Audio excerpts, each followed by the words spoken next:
लाखों में एक बहू सुनैना अपने इकलौते बेटे रोहन की शादी को लेकर परेशान रहती है। उसके लिए बिरादरी से बहुत से रिश्ते आ रहे हैं, लेकिन वह बार बार कुछ न कुछ नुस्ख निकाल कर शादी के लिए मना कर देती है। अब नौकरी में उसका प्रमोशन हो गया तो सुनैना अड़ गई कि वह शादी करे। उन्होंने यहाँ तक कह दिया कि अगर उसकी किसी से दोस्ती है तो उसी से कर ले। रोहन की परवरिश उन्हें अकेले करनी पड़ी। उसके पिता की मौत बहुत पहले हो गई थी, जब वह 5 वर्ष का था। फिर तो सुनैना ने अपने बलबूते पे उसे पाला पोसा और इस लायक बनाया कि आज रोहन बैंक में अफसर है। वो चाहती है कि उसका शादी ब्याह करके वो निश्चिंत हो जाए। रोहन भी माँ की बहुत इज्जत करता है और आज्ञाकारी है। अपनी शादी को लेकर वह माँ को बताना चाहता था, लेकिन अपने प्रमोशन के इंतजार में था। अब उसने अपनी माँ को बताया कि वह सौम्या के साथ शादी करना चाहता है। दोनों स्कूल से ही साथ पढ़े हैं और अब नौकरी भी साथ करते हैं। उसने कहा कि वह उससे और उसके परिवार से मिलवा देगा। सौम्या उसे जरूर पसंद आएगी। सुनैना तो बेटे की खुशी ही चाहती है। सौम्या और उसके परिवार वालों से मिली। वे 2 बहनें और माता पिता हैं। छोटा सा परिवार। शादी को लेकर सभी की सहमति भी है। फिर रोहन ने बिना तिलक दहेज लिए मंदिर में शादी करने का निश्चय किया। नियत तिथि को दिन में ही मंदिर में शादी हुई और शाम को सगे संबंधियों और परिचितों को पार्टी दी गई। अब घर में सुंदर सी बहू आ गई, जिसकी कई वर्षों से सुनैना ने रट लगा रखी थी। बहू सुशील और काम में निपुण थी। आते ही अपने ऑफिस के साथ साथ घर के कामों को भी खुशी खुशी अपने हाथों में ले लिया। उसकी कोशिश रहती कि उसकी सासू माँ को आराम हो, ज़्यादा काम न करना पड़े। लेकिन सुनैना को घर में आई बहू अपनी प्रतिद्वंदी लगने लगी। वह नहीं चाहती थी कि बहू उससे 20 हो। हर एक बात में उसके साथ अपनी तुलना करती, जैसे वह उसकी हम उम्र हो।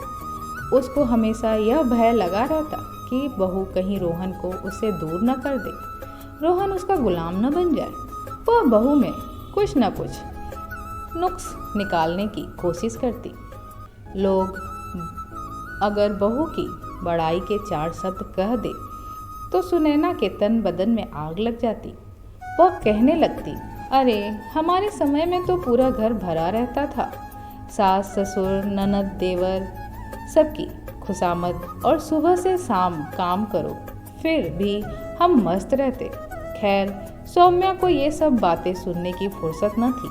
वैसे भी उसका समय ज़्यादा तो ऑफिस में ही बीतता।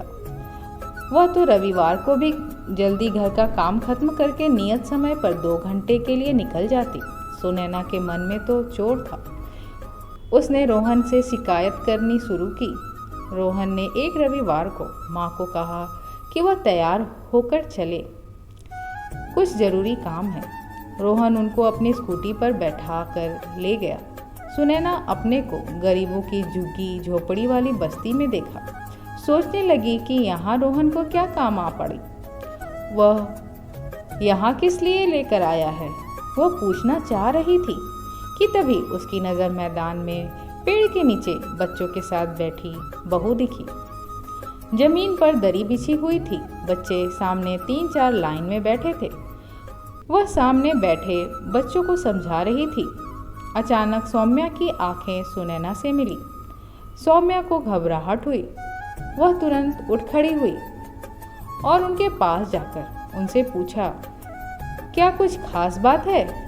रोहन कुछ जवाब देता, इससे पहले ही सुनैना बोल पड़ी, माफ़ करना बहू, मैं नहीं जानती थी कि तुम इतना नेक काम करती हो।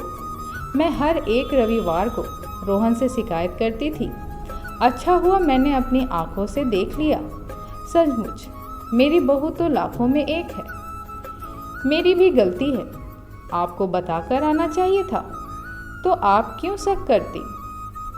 पास खड़ा रोहन सास बहू की बातें सुनकर मुस्कुरा रहा था। मैं आपको बता सकती थी माँ जी, लेकिन मुझको लगा कि आप आपत्ति न करें। मैं कॉलेज में पढ़ी थी तभी से यहाँ के बच्चों की पढ़ाई लिखाई में सहायता करती हूँ। सबसे पहले तो घर पर काम करने वाली मेहरी के बेटे को पढ़ाने से शुरू हुई। आप देख रही हैं कितने बच्चे हो गए हैं। ये सब छठी से लेकर 10वीं में पढ़ने वाले हैं। सौम्या ने अच्छे से समझाया ताकि उसकी सासू माँ के मन में कोई भ्रम न रहे। इधर सुनैना को अपनी सोच पर ग्लानि हो रही है, पर अपने बेटे रोहन पर गर्व हुआ कि उसने इतनी समझदार लड़की को अपना जीवन साथी चुना है। सुनैना के चेहरे पर एक संतुष्टि और खुशी देखने ही बन रही थी। दोस्तों, आशा करती हूँ आपको ये कहानी पसंद आई होगी।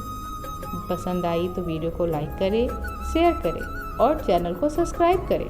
धन्यवाद।